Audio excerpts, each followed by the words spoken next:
Bismillahirrahmanirrahim. Alhamdulillah nahmaduhu wa nasta'inuhu wa nastaghfiruh. Bismillahirrahmanirrahim.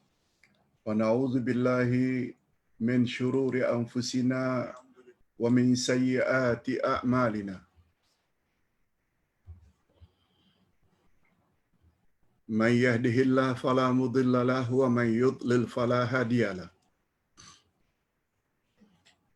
Asyhadu an la ilaha illallah wahdahu la syarika lah. Wa asyhadu anna Muhammadan abduhu wa rasuluh la nabiyya ba'dah. Allahumma salli wa sallim ala nabiyyina Muhammad wa ala alihi wa sahbihi ajma'in, amma ba'd. Hadirin dan hadirat serta para pemirsa yang saya hormati, Assalamualaikum warahmatullahi wabarakatuh. Alhamdulillah, sekali lagi kita bersyukur kehadirat Allah Azza wa Jalla. Berkat taufiknya kita dapat sekali lagi menambah ilmu pengetahuan kita dengan pelajaran tafsir Al-Quran, yang pada pagi ini kita akan tafsirkan ayat 35 hingga 39 dari surat Al-Baqarah. Di bawah tajuk penempatan Adam di dalam syurga dan godaan iblis terhadapnya. Bila kita amati ayat-ayat ini, tafsir ayat ini sangat mustahak, sangat penting untuk kita yakini. Pertama, tempat kita umat manusia pada asalnya adalah syurga.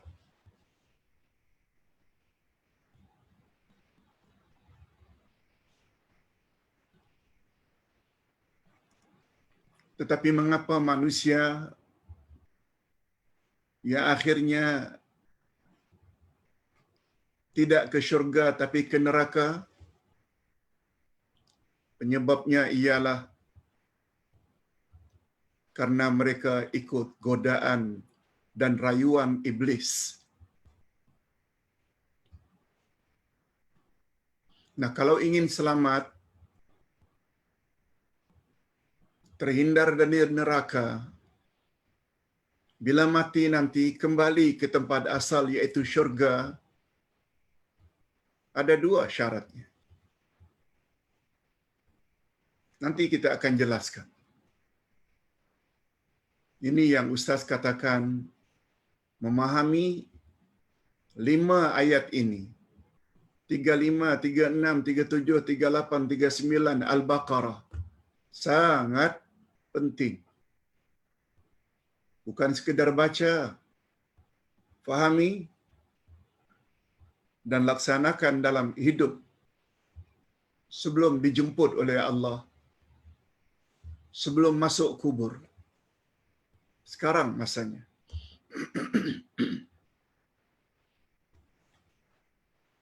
Lima ayat ini dan terjemahan harfiahnya akan mendatang. Sekarang kita masuk saja kepada terjemah ma'nawiyah atau tafsir ayat. Lihat halaman 98. Pada ayat-ayat yang lalu, Allah Subhanahu wa Ta'ala telah menjelaskan bahwa Dia telah mengangkat Adam alaihi salam sebagai khalifahnya di muka bumi. Ayat 30. A'udzubillahi minasyaitonirrajim. Wa idh qala rabbuka lil malaikati inni ja'ilun fil ardi khalifah. Ingatlah ketika Allah berfirman kepada para malaikat, memberitahu sesungguhnya aku akan menjadikan makhlukku sebagai khalifah di atas muka bumi.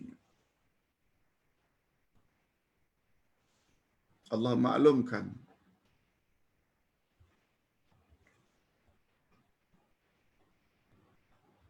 yaitu Adam.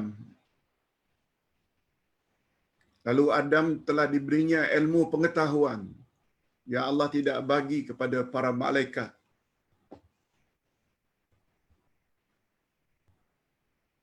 Kemudian malaikat-malaikat di langit disuruh oleh Allah agar sujud penghormatan kepada Adam. Semuanya sujud kecuali iblis. Selanjutnya dalam ayat ini, ayat yang akan kita pelajari pagi ini, Allah Subhanahu wa taala menjelaskan penempatan Adam dan istrinya di dalam syurga. Allah tempatkan Adam dan Hawa dalam syurga.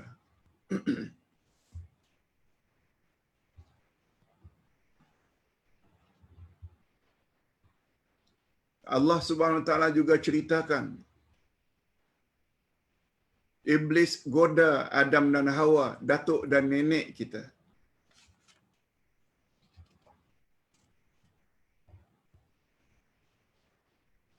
Dan selanjutnya ekoran atau lanjutan daripada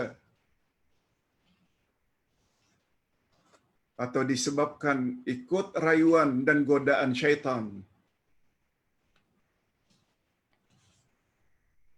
Akhirnya Adam dan iblis diusir oleh Allah dari syurga lalu turun ke bumi. Kemudian ayat-ayat yang 5 ini, ayat 39, Allah Subhanahu wa taala akhiri dengan memberi berita gembira kepada orang-orang yang mengikuti petunjuknya dan ancaman. Siapa ikut petunjuk Allah, tempat mereka syurga. Apa itu petunjuk? Nanti kita akan jelaskan. Dan amaran keras atau ancaman kepada orang-orang yang ingkar terhadap ajaran Allah, yakni orang-orang kafir. Okey. Itu sebagai mukaddimah untuk memudahkan bagi kita menyambung dengan pelajaran baru.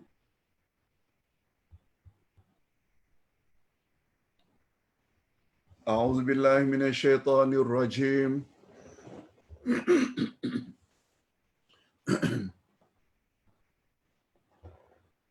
Wa qulna ya Adam uskun anta wa zawjukal jannah wa kula minha ragadan haitsu syi'tuma wa la taqraba hadhihi asy-syajarah fatakuna minaz zalimin. Setelah Adam dan Hawa ditempatkan ke dalam syurga, Allah berpesan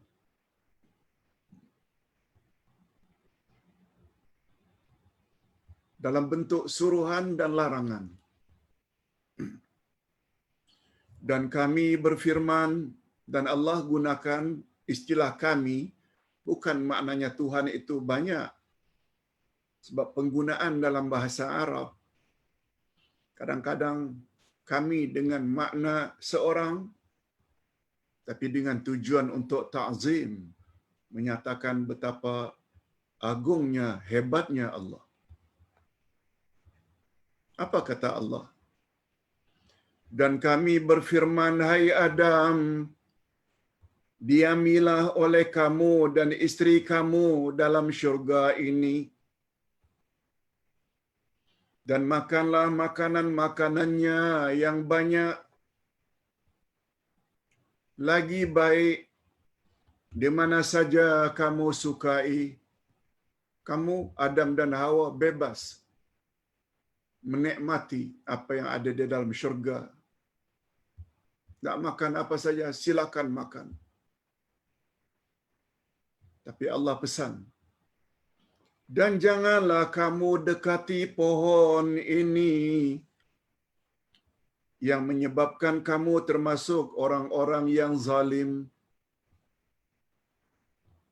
Itu baru terjemah harfiah, literal translation. Kita belum sempurna lagi memahami ayat kalau tidak balik kepada terjemah maknawiyah atau tafsirnya. Ini tafsirannya. Allah Subhanahu wa taala telah menjelaskan dalam ayat ini betapa Allah telah memuliakan Adam alaihi salam. Karena setelah Allah Subhanahu wa taala menyuruh para malaikat agar sujud dengan sujud hormat, itu penghormatan yang pertama.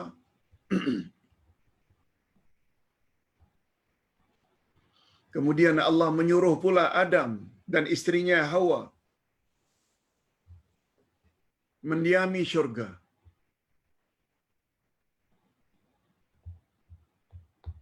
Dan mereka berdua juga dibenarkan oleh Allah untuk makan makanan yang banyak lagi baik di dalam syurga di mana saja yang mereka sukai.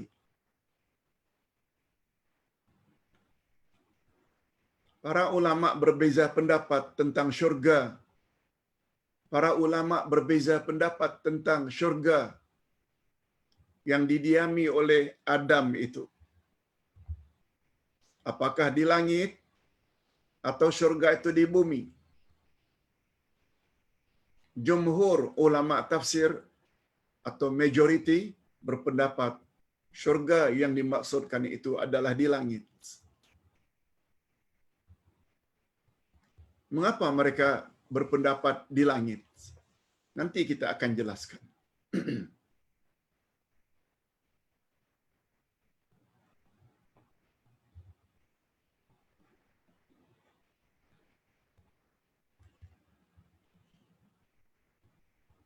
Mengapa istri Nabi Adam itu namanya Hawa?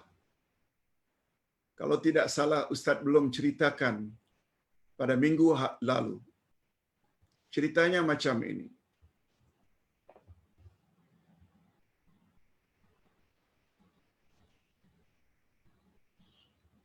Ayat 31, Allah menceritakan, وَعَلَّمَ آدَمَ الْأَسْمَاءَ كُلَّهَا. Allah ajar Adam semua nama-nama yang Allah tidak ajar pada malaikat. Sebabnya apabila Allah cabar malaikat, coba kamu orang semua, hai malaikat, sebut apa yang aku telah ajar pada Adam. Semua malaikat menjawab, Subhanaka la ilma lana illa ma 'allamtana. Kami tak tahu nak jawab ya Allah sesuatu yang Engkau tidak ajar pada kami. Lalu Allah pun berkatakan, aku telah beritahu. Aku lebih tahu dari kamu. Okey. Itu semua kita dah dengar. Dalam riwayat yang lain, pada asalnya Adam disuruh ke syurga seorang diri. Seorang. Lalu Adam merasa sunyi karena keseorangan hidup seorang diri.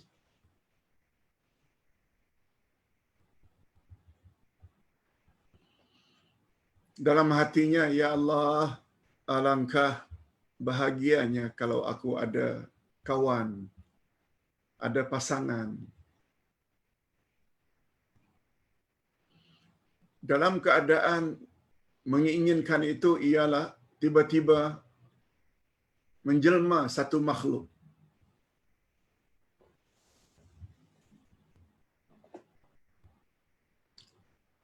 Mendekati Adam.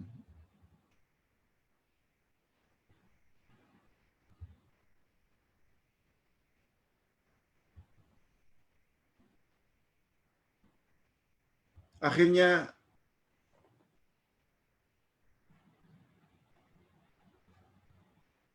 Adam ada kawan.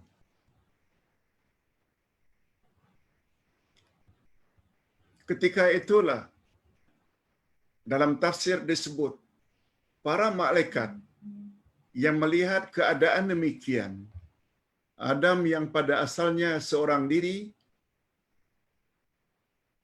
tiba-tiba ada kawan, ada pasangan.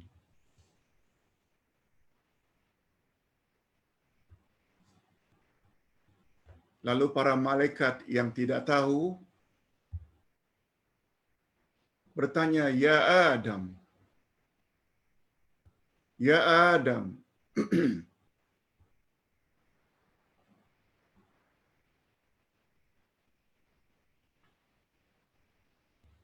siapakah orang yang berada di sampingmu itu?"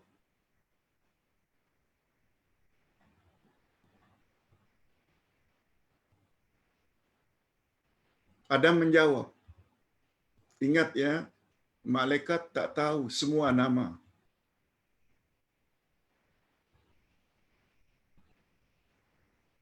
Jadi wajar saja kalau malaikat bertanya, "Siapa dia?" Kamu yang tadinya keseorangan, sekarang ada kawan.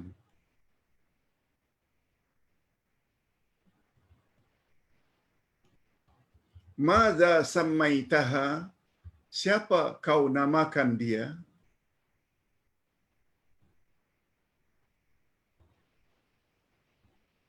Adam menjawab, "Samaituha Hawa." Hei para malaikat, kalau ingin tahu siapa dia, aku namakan dia Hawa.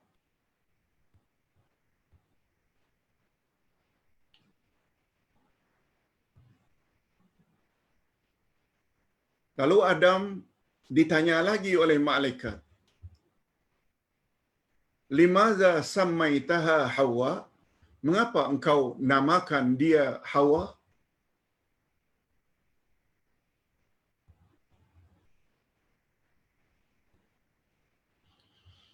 Adam menjawab, "Li'annaha khuliqat min syai'in hayyin."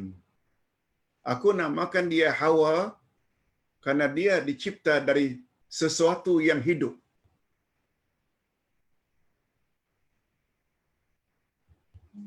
Di antara asal perkataan Hawa adalah hayyun. Hayyun, semua kita tahu maknanya hidup, hayat. Menjawab soalan para malaikat, Adam menjawab, "Aku namakan dia Hawa karena dia dicipta dari satu atau sesuatu yang hidup." Semua kita tahu, Adam dicipta dari tanah. Sedangkan Hawa dicipta dari Adam, tulang rusuk Adam. Adam itu hidup. Itu pertanyaan malaikat. Mengapa kau namakan dia Hawa? Dijawab oleh Adam, karena dia dicipta dari sesuatu yang hidup.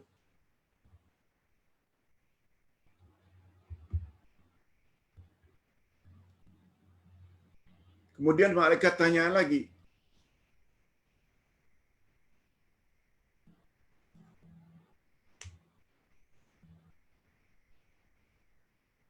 "Mengapa dia dicipta sebagai pasanganmu?"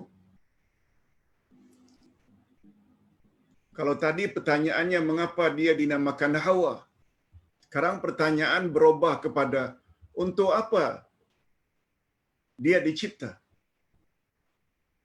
Coba dengar baik-baik. Jawab Adam, litaskuna ilayya.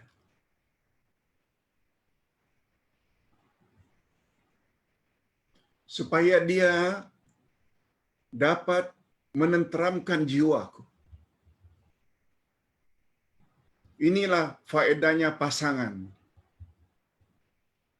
Suami dapat menenteramkan istri dan kewujudan istri untuk menenteramkan dan menenangkan hati suami.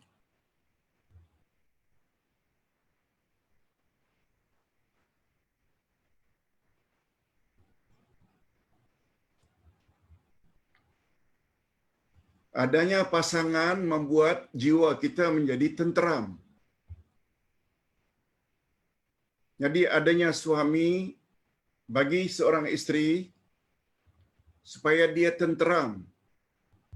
Peranan istri bukan membuat suami menjadi bingung, minta yang bukan-bukan.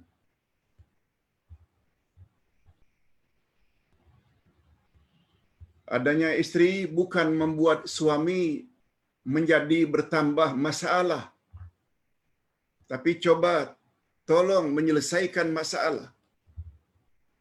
Demikian sebaliknya, adanya istri bukan untuk dibelasah, bukan untuk dimarahi, bukan untuk menjadi istri tidak tenang. Ya. Bolak-balik. Peranan istri untuk menenteramkan dan menenangkan jiwa suami, adanya suami untuk protect dan menenteramkan jiwa istri. Yes, itu dia asal usul. Yang ini Ustaz kira belum Ustaz ceritakan minggu lepas. Mengetahui kisah ini sangat mustahak.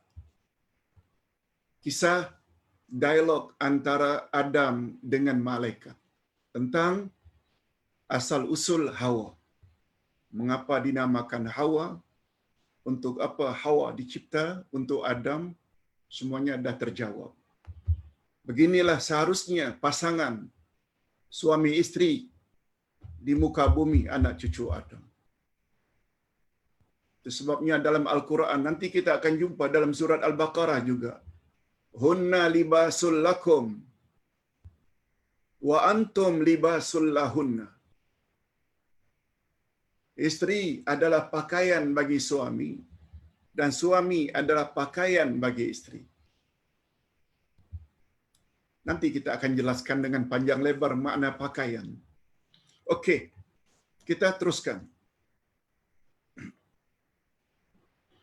Hanya saja di dalam ayat di atas, Allah Subhanahu Wa Taala melarang Adam dan Hawa alaihi wassalatu wassalam, kedua-duanya setelah dibenarkan, nikmatilah apa saja yang ada di dalam syurga, lalu mereka diingatkan agar jangan mendekati pokok larangan. Ini adalah ujian daripada Allah untuk Adam alaihissalam. Para mufassirin berbeza pendapat tentang maksud pohon larangan tersebut. Para ulama berbeza pendapat. Ada yang mengatakan pokok itu namanya pokok karam. Ada namakan pokok tersebut namanya pokok sumbulah. Ada yang namakan pokok itu pokok hintah. Ada juga yang mengatakan pokok tin, pohon anggur, pohon korma dan lain-lain lagi. Tapi pandangan yang paling baik ialah pandangan Imam Abu Ja'far bin Jarir rahimahullah. Apa kata Imam Ibnu Jarir? Yang paling benar dalam perkara ini ialah bahawa Allah telah melarang Adam dan istrinya daripada mendekati pokok tertentu di dalam syurga. Apalagi menggunakan istilah hadhihi syajarah, pokok ini. Maknanya Adam dan Hawa tahu dah pokok yang mana satu. Pokok tertentu. Bukan pohon-pohon yang lain. Lalu mereka berdua pun menghampirinya karena godaan iblis. Kita tidak mengetahui secara pasti pohon apakah itu. Karena Allah tidak memberi sembarang dalil kepada hamba-hambanya tentang pokok itu. Sama ada di dalam syurga atau sama ada di dalam Al-Quran atau hadis-hadis yang sahih. Allah tak pernah sebut, Nabi tak pernah sebut nama pokok itu.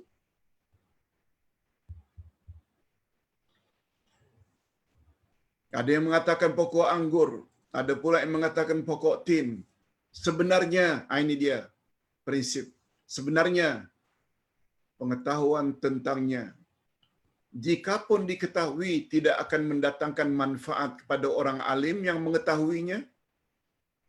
Dan sebaliknya, jika tidak diketahui nama pohon itu, tidak sedikit pun membahayakan orang yang jahil atau orang yang tidak tahu nama pokok itu.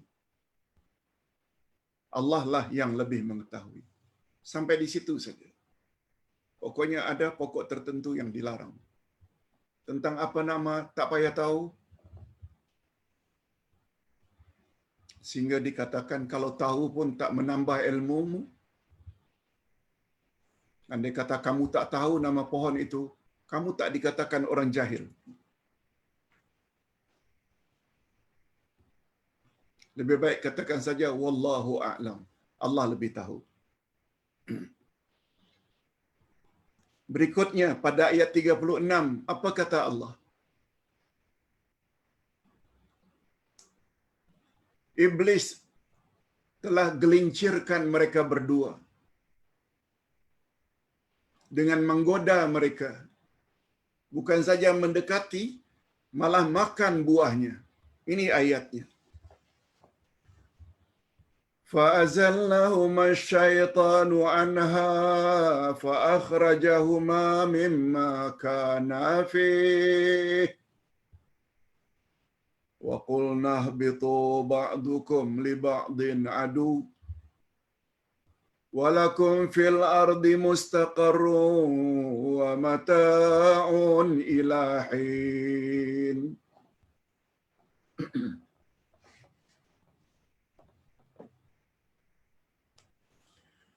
Lalu kedua-duanya digelincirkan oleh syaitan dari syurga itu dan dikeluarkanlah dari keadaan semula, dan kami berfirman, turunlah kamu, sebahagian kamu menjadi musuh bagi sebahagian yang lain, dan bagi kamu ada tempat kediaman di bumi dan kesenangan hidup sampai waktu yang telah ditetapkan. Itu baru terjemah harfiah. Tafsirannya, Iblis sangat marah kepada Adam.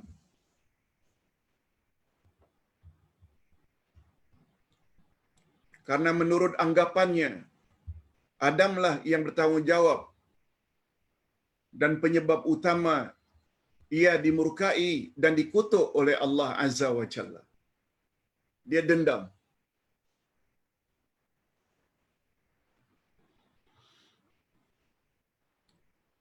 Oleh itu ia bekerja keras, berusaha untuk mencelakakan Adam dan istrinya.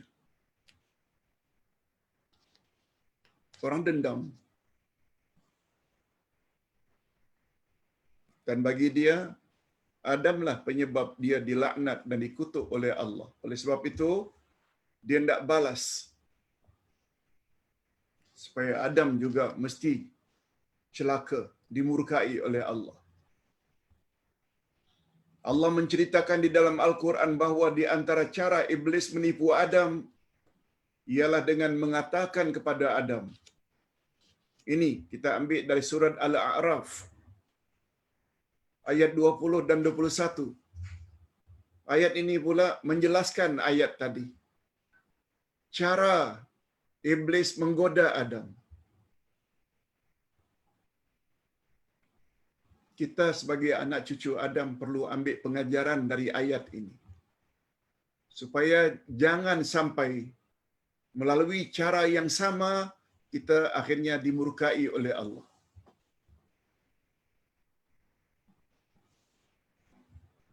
Apa kata Allah menceritakannya?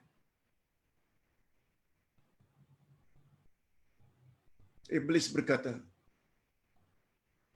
"Manakuma rabbukuma an hadhihi syajarah illa an takuna malakaini aw takuna minal khalidin." Wa qasamahuma inni lakuma laminan nasihin.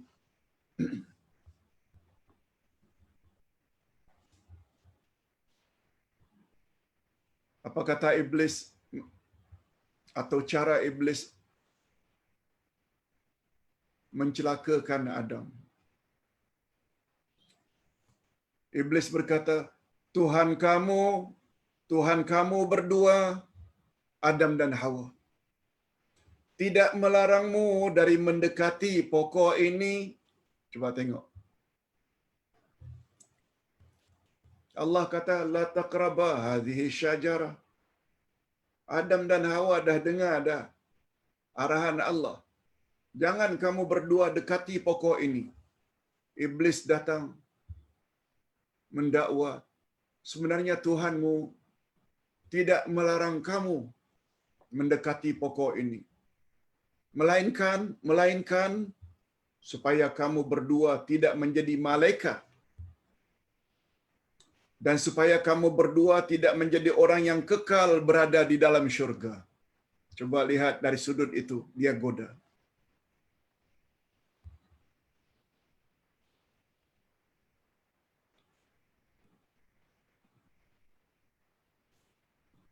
Berbeza dengan kehendak Allah. Itu sebabnya syaitan dipanggil syaitan, karena syaitan senantiasa menjauhkan kita daripada kebenaran. Kebenaran segala yang datang daripada Allah.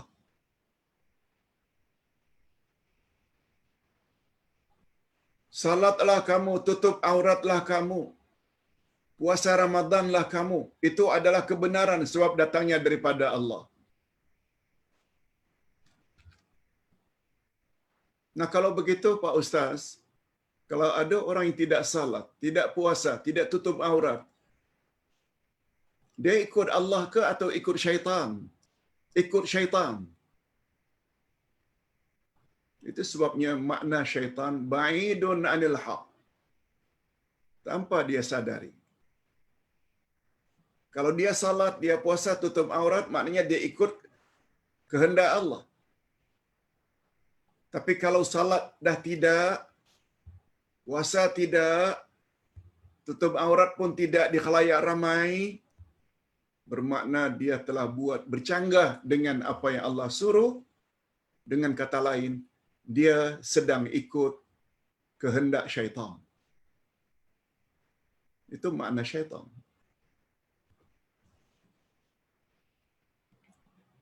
Dan yakni syaitan bersumpah kepada keduanya, Adam dan Hawa. Nah, sumpah pula. Sesungguhnya saya adalah termasuk orang-orang yang memberi nasihat kepada kamu berdua. Tujuan saya diutus Tuhan kepada kamu supaya menjadi penasihat pribadi, supaya menjadi advisor. Padahal semuanya tipu. Dia kata, Allah larang kamu dekati pokok itu supaya kamu jangan jadi malaikat, supaya kamu jangan kekal dalam syurga. Ya, aku cakap ni betul. Wallahi, demi Allah, dia sumpah. Aku datang ini dengan niat yang ikhlas. memberi kamu nasihat.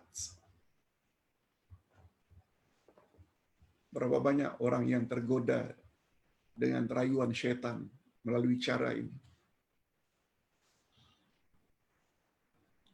Apalagi orang tersebut tidak dekat apa yang Allah mau dalam Quran. Baca Quran, hafal Quran tapi tak faham. Oh, sangat mudah dikelentong oleh syaitan. Nak lawan macam mana? Knowledge tak ada. Mudah ditipu.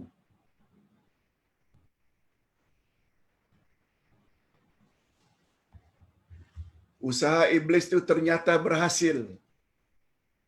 Usaha iblis tersebut ternyata berhasil. Adam dan Hawa dapat digelincirkan dari syurga disebabkan mereka memakan buah pohon larangan tersebut. Istilah larangan yang digunakan oleh Allah. Jangan kamu dekati pokok ini.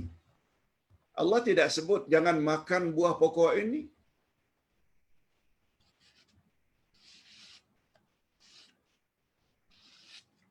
Ada riwayat mengatakan Adam berkata kepada iblis, "Aku kan telah dilarang oleh Allah mendekati pokok ini.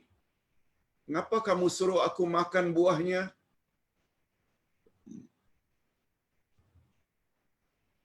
Coba lihat jawaban licik daripada iblis.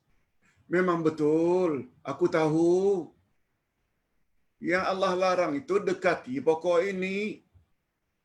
Yang aku suruh kamu makan buahnya.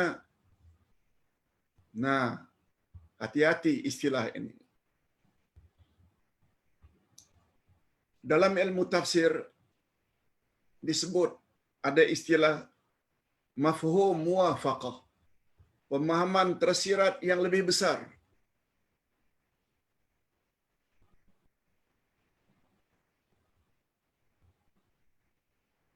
Allah hanya mengatakan la taqrabu zina. La taqrabu zina. Jangan kamu dekati zina. Allah tidak sebut dengan istilah jangan berzina. Jadi dalam Islam makna la taqrabu zina jangan berkhalwat. Jangan berdua-duaan orang yang tidak mahram. Sebab berdua-duaan dia akan membawa kepada zina. Itu sebabnya Rasul bersabda, apabila kamu berdua-duaan dengan yang bukan mahram, yang ketiganya adalah syaitan yang akan mendorong kamu supaya buat lebih daripada khalwat. Berpeluk-pelukan, bercium-ciuman, sampai ke peringkat zina.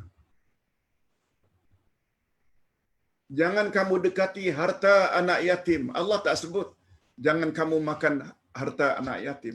Dekati saja jangan.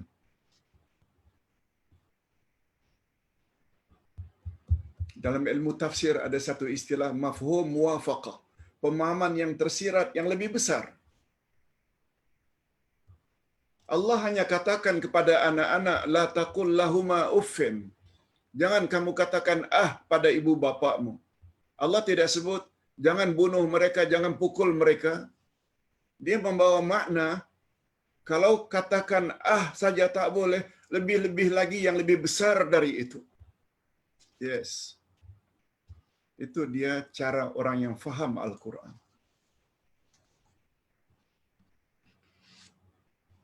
Tapi Adam terpedaya dengan tipu helah iblis. Aku tahu Allah larang kamu dekati pokok itu, tapi Allah kan tak ada larang makan buahnya. Padahal makan buah itu lagi teruk.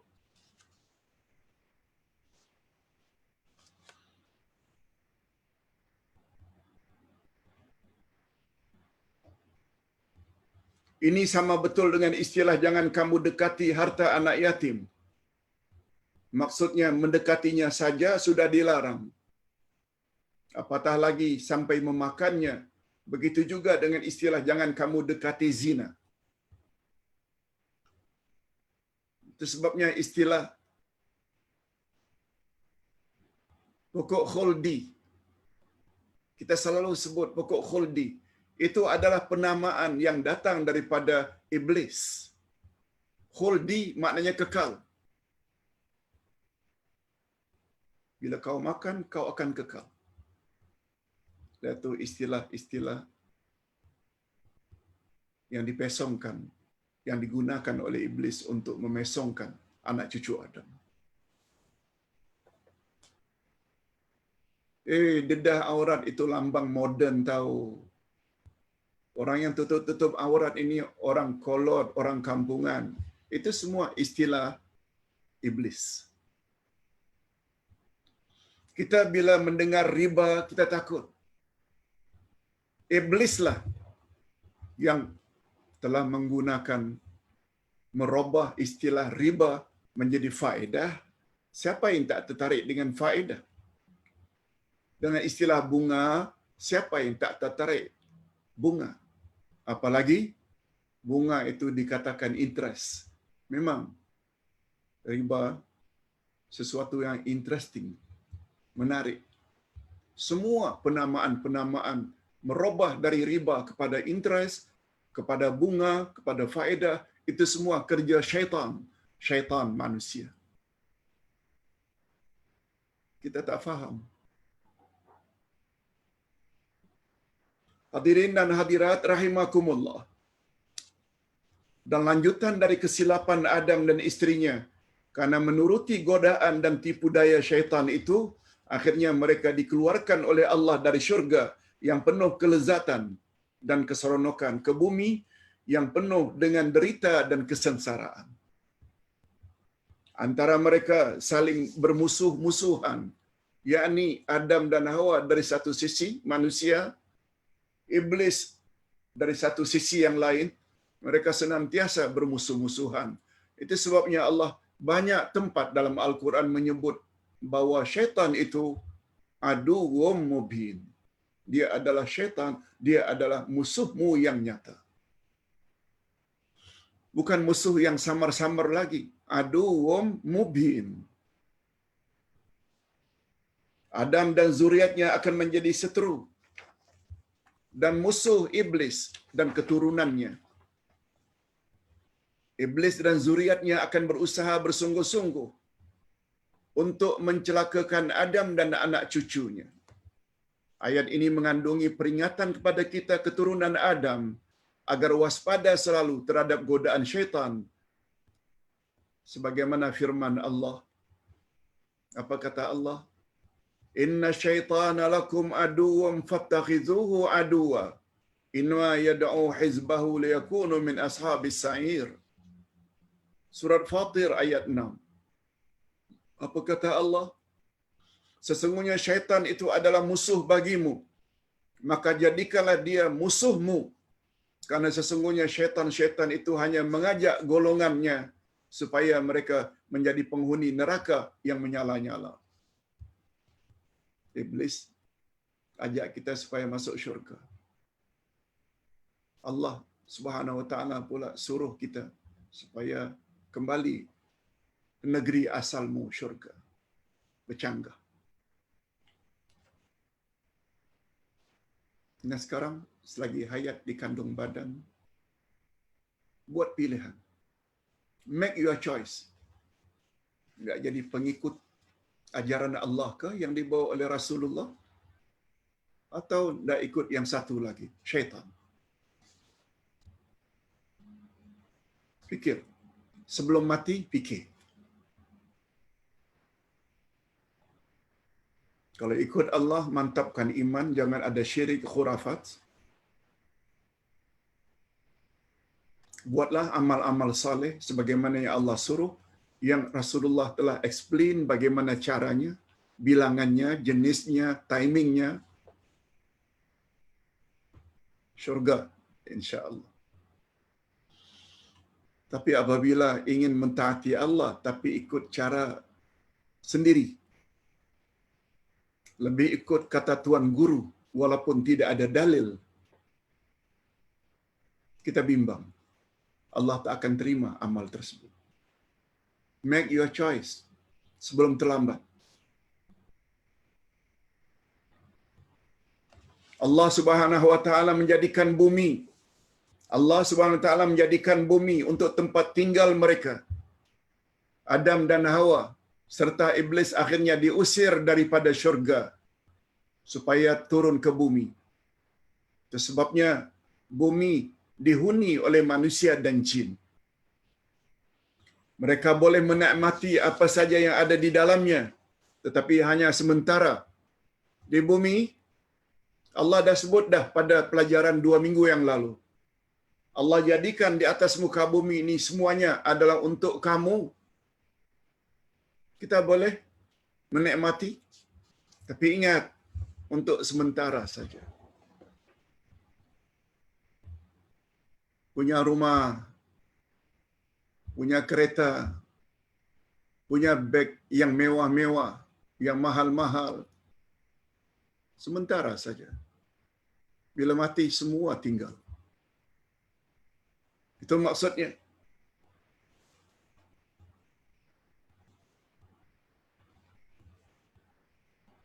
Namun demikian, Adam dan Hawa mendapat ilham daripada Allah supaya menyesal dan bertobat.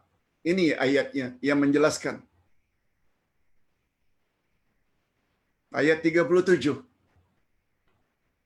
Setelah dapat digelincirkan oleh iblis, fatalaqa Adamu min rabbih kalimatin fataba alaihi innahu huwat tawwabur rahim.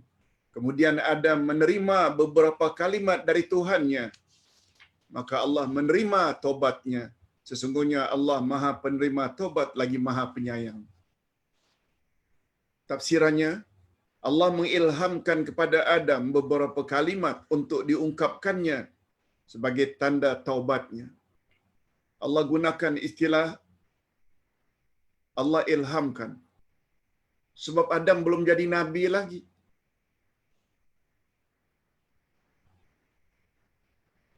Allah ilhamkan. Yang dimaksudkan dengan beberapa kalimat di sini telah ditafsirkan sendiri oleh Allah pada ayat yang lain. Ini namanya ayat tafsir ayat. Apa dia kalimat yang digunakan oleh Adam dan Hawa untuk memohon ampunan? Semua kita hafal. Itu sebenarnya doa Adam dan Hawa. Qala rabbana zalamna anfusana wa illam taghfir lana wa tarhamna lanakunanna minal khasirin. Kedua-duanya berkata, yaitu Adam dan Hawa, ya Tuhan kami telah menganiaya diri kami sendiri. Dan jika Engkau tidak mengampuni kami dan memberi rahmat pada kami, niscaya pastilah kami termasuk orang-orang yang merugi. Doa Adam dan Hawa ini bagus juga kita amalkan. Sebab kita memang banyak dosa pun.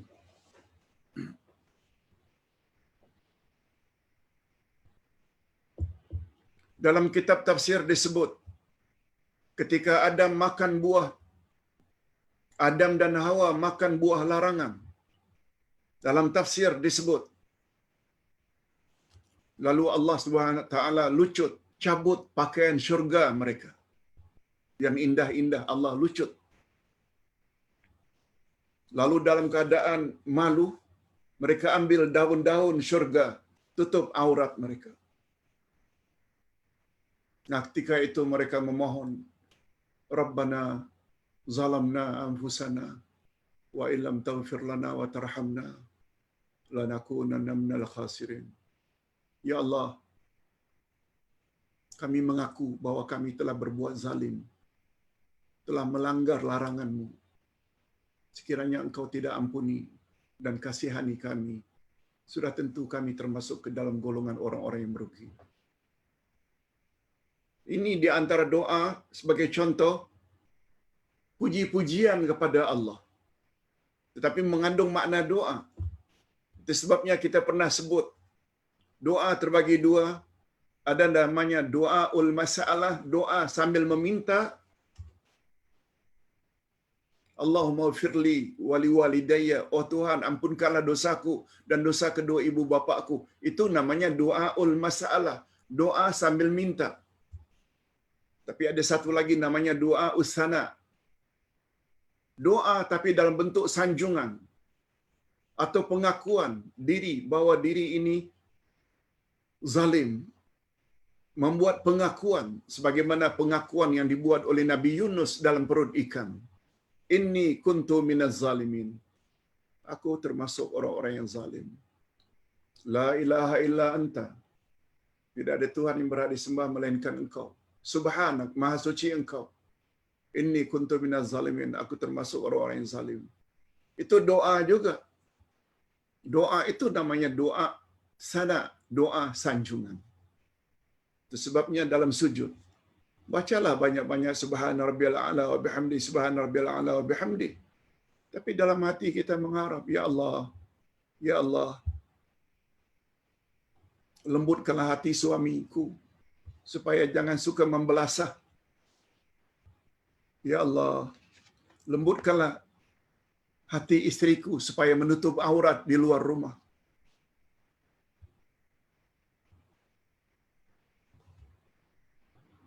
Itu sebabnya Rasulullah sallallahu alaihi wasallam menunjukkan doa utsana sebenarnya lebih istimewa dari doa ul masalah. Kata Nabi, Allah akan memberi kepada orang yang menyanjungnya, memujinya. Allah akan memberi kepada orang yang menyanjungnya, memujinya lebih banyak daripada Allah memberi kepada orang yang meminta. Cuma persepsi kita karena tak faham ini. Kerjanya minta saja. Boleh, bukan tak boleh. Tapi karena tak memahami, ada lagi satu bentuk permintaan, tapi melalui puji-pujian.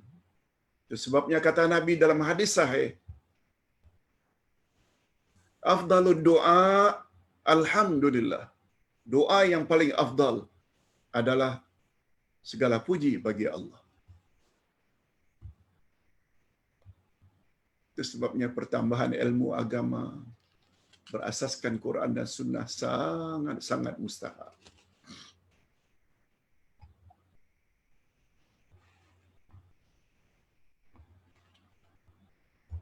Itu sebabnya kata Imam Ahmad Ibnu Hanbal,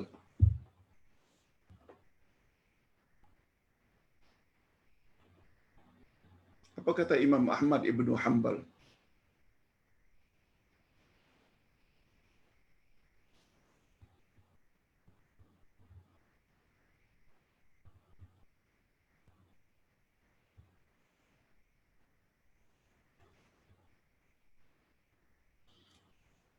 Keperluanmu, hajatmu kepada ilmu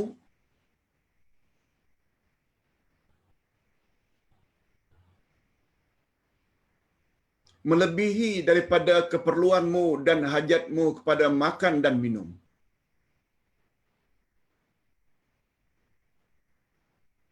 Hajatuka ilal ilmi akthar min hajatika ilal akli wa syurbi. Kita perlu kepada ilmu melebihi dari keperluan kita daripada makan dan minum, kepada makan dan minum. Ketika beliau ditanya, mengapa demikian Tuan Syekh Imam Ahmad? Kata Imam Ahmad, hajatuka ilal akli wa syurbi marratani au salasa marrat fil yaum. Karena keperluanmu kepada makan dan minum cukup 2 atau 3 kali dalam sehari. Breakfast, sarapan, lunch, makan tengah hari, dinner, makan malam. Cukup. Walakin, tapi hajatuka ilal ilmi mithlu adadil anfus. Tapi keperluan kamu terhadap ilmu sebanyak turun naiknya nafas.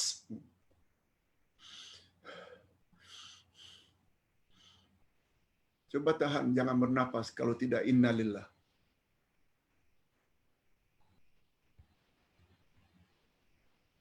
Dah 55 minit Ustaz bercakap. Berapa kali Berapa ratus kali Ustaz dah tarik nafas, tarik nafas, tarik nafas, tarik nafas. Kamu perlu kepada makan dan minum cukup 2 atau 3 kali. Marratani au salasa marrat. Twice atau 3 times a day.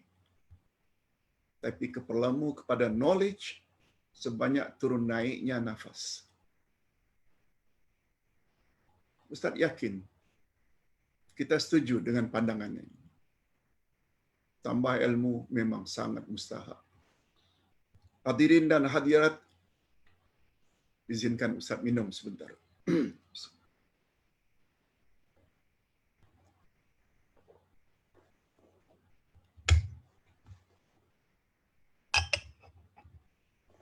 Coba lihat, Ustaz perlu bernapas ratusan kali dalam 1 jam. Ustaz minum sekali saja. Allahu Akbar. Adam dan istrinya mengakui kesalahan mereka dan mereka berdua memohon ampunan dan belas kasihan Allah yang Maha Pengasih. Lalu Allah menerima taubat mereka. Taubat Allah berikan ada 2 jenis. Taubat, kalau Allah terima taubat kita, dia membawa 2 makna. Allah dorong kita untuk bertobat, itu satu tanda Allah menerima sehingga kita bertobat. Tapi yang satu lagi, kita walaupun bertobat, Allah terima pula tobat kita. Lagi sempurna. Berapa banyak orang yang berdosa tak terdorong untuk tobat. Bila tak tobat, hancurlah. Nah, ayat berikutnya. Ayat ini telah kita jelaskan dengan panjang lebar. Bagus juga kalau Ustaz baca saja mengingat masa hanya tinggal 5 atau 10 minit. Ayat ini telah kita jelaskan. Yang Ustaz dulu pernah gunakan istilah. Apabila ayat ini kita tidak fahami anak cucu Adam, kita akan jadi orang yang tak tahu hala tuju. Dalam hidup ini sepertinya tidak ada matlamat. Ini ayatnya. Qul dabitu minha jami'a fa imma ya'tiyannakum minni huda wa man tabi'a hudaya fala khaufun 'alaihim wala hum yahzanun.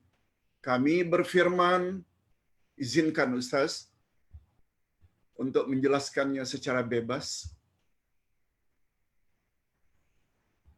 Sebab ayat ini Ustaz jadikan sebagai panduan hidup. Ustaz harap hadirin dan hadirat serta para pemirsa, penonton sekalian, jadikan ayat ini sebagai panduan hidup. Allah berfirman, kami berfirman, turunlah kamu sekalian, jami'a, all of you. Maksudnya iblis, Adam dan Hawa. Karena ketiga-tiga mereka telah buat dosa. Dosa iblis karena tidak mau sujud pada Adam atas arahan Allah. Dosa Adam dan Hawa makan buah larangan, dekati pokok larangan. Ihbitu minha jami'a, jami'a, all of you. Yaitu iblis, Adam dan Hawa. Kelak kami akan turunkan petunjuk kami ke dunia.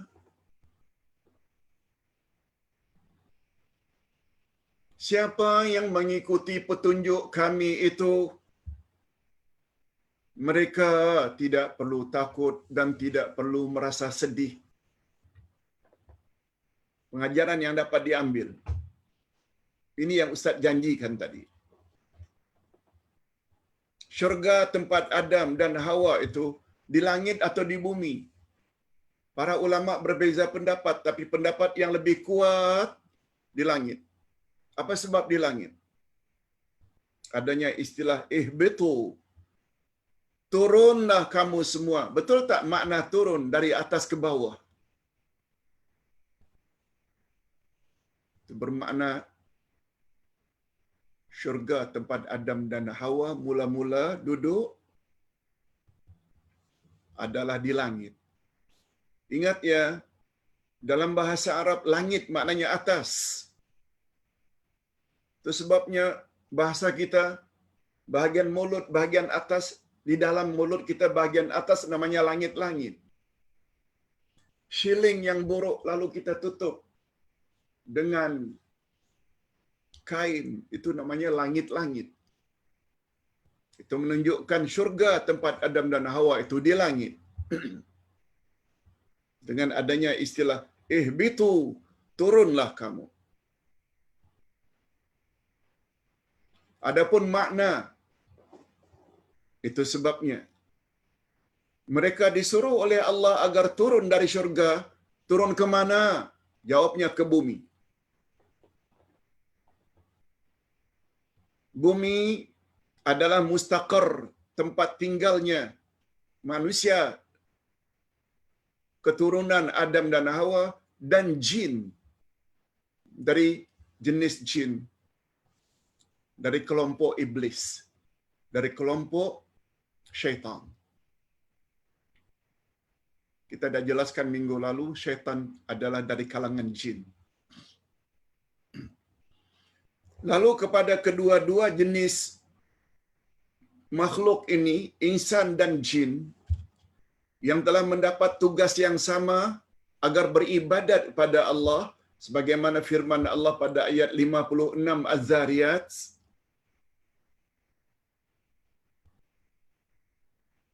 apa kata Allah? "Wama khalaqtul jinna wal insa illa liya'budun." Aku tidak jadikan jin dan manusia melainkan agar mereka beribadat padaku. Macam mana manusia keturunan Adam dan Hawa dan jin yang sama-sama mendapat tugas beribadat pada Allah? Macam mana caranya? Caranya ialah dengan mengangkat setiap generasi Rasul utusan Allah, dengan menurunkan kitab dari langit. Itu sebabnya, kata ulama tafsir, makna ayat ini, kelak kami akan turunkan atau datangkan kepada kamu, hei manusia dan jin, petunjukku. Petunjuk di sini dengan makna Rasul dan kitab. Setiap generasi.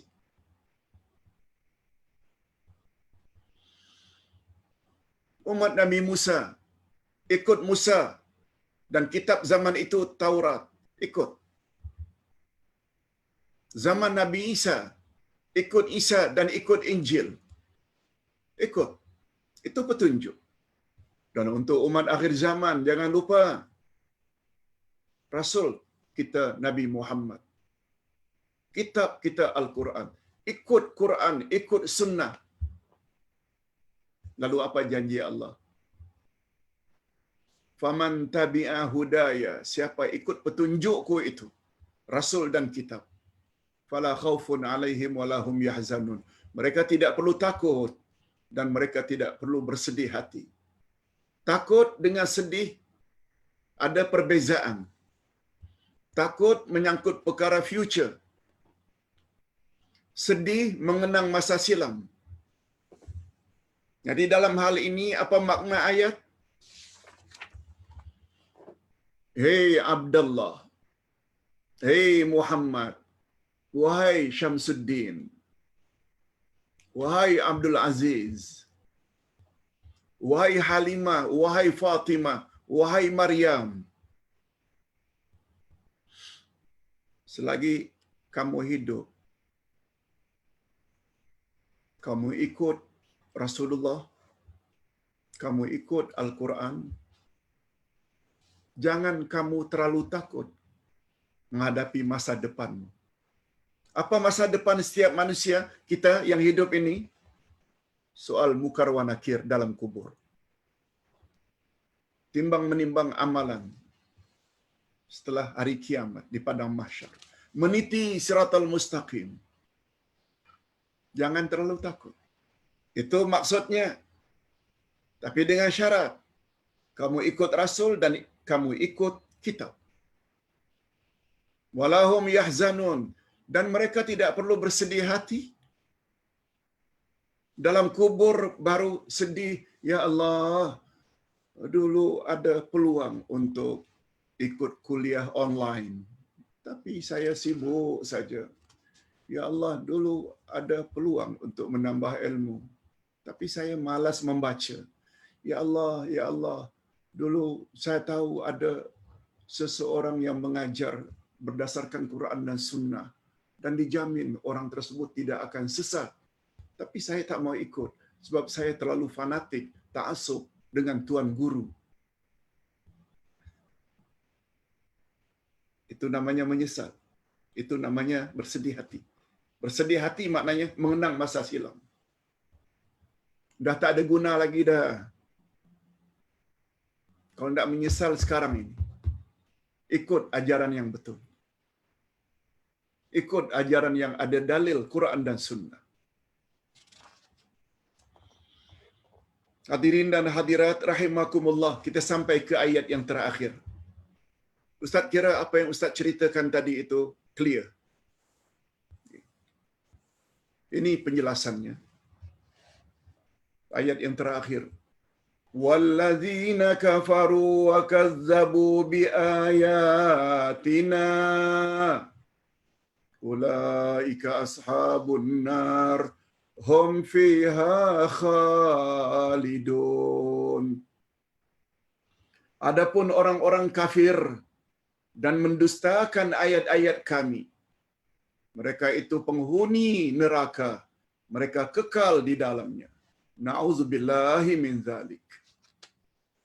Dalam ayat ini pula Allah menjelaskan bahawa jin dan manusia yang ingkar dan mendustakan ayat-ayat Allah, terutama sekali terhadap petunjuk yang diturunkannya, sama ada terhadap Rasulnya Nabi Muhammad sallallahu alaihi wasallam bagi kita umat akhir zaman, dan kitabnya yakni Al-Quran, mereka yang mengingkari kedua-dua ini, Nabi Muhammad mereka tak mau percaya, Al-Quran mereka katakan mengarut, maka tempat kembali mereka adalah neraka dan mereka akan tinggal di dalamnya bukan untuk sementara tapi kekal abadi selama-lamanya. Na'udzubillahi min dzalik.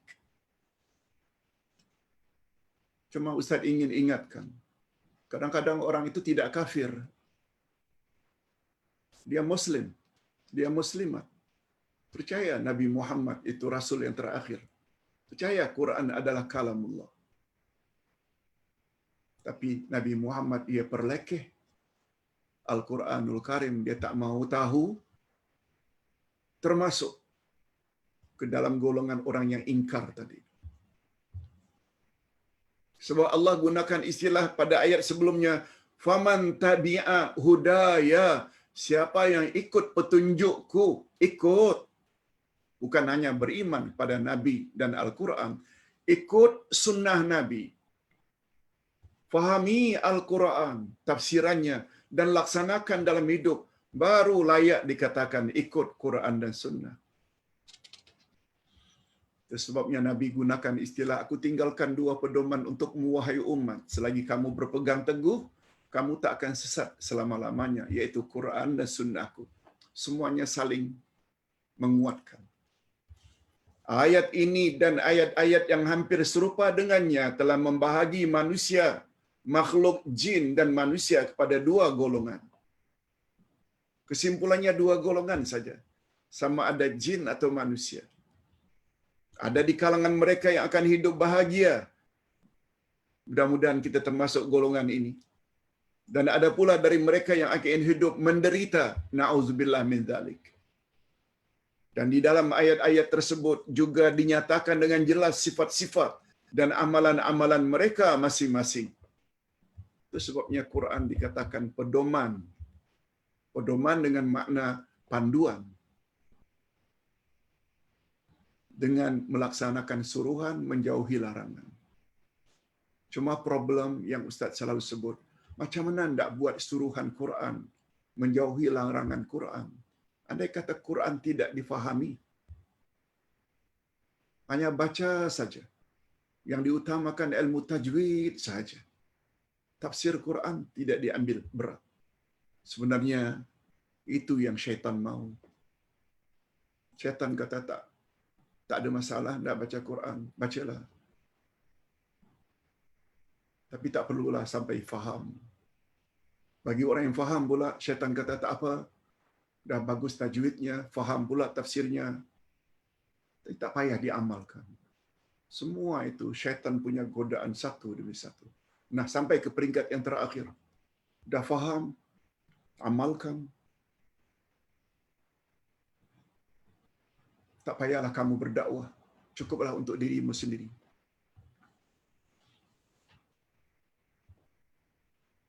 Itu sebabnya Allah sebut dalam Al-Quran, kalau ingin jadi insan yang bebas dari kerugian, ada 4 syarat. Iman, maknanya knowledge. Amal saleh, laksanakan apa yang awak tahu. Yang ketiga, watawasau bil haq, sampaikan. Bila kita dah sampaikan, orang suka banyak, orang benci pun banyak. Di situ perlunya watawasau bis sabri. Banyak menahan. Kita yang cuba menyampaikan lengkap Quran Sunnah, kita pun dituduh macam-macam tuduhan yang menyakitkan hati.